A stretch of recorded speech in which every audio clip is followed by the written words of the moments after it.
شما امیرعلی بله ماشینا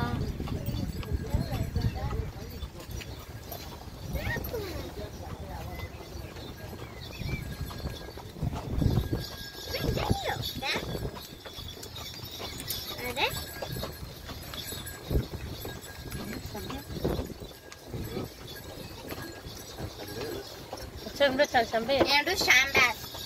امروز شنبه سال 1401 اومدیم چه پارکی؟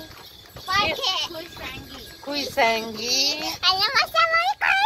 شنبه 1401 یکی شیش با کالسکه تو کلاسکه از سوار آره از سواری بلیتن 4 نفر سخت اومد بابا که داره تخمه میخوره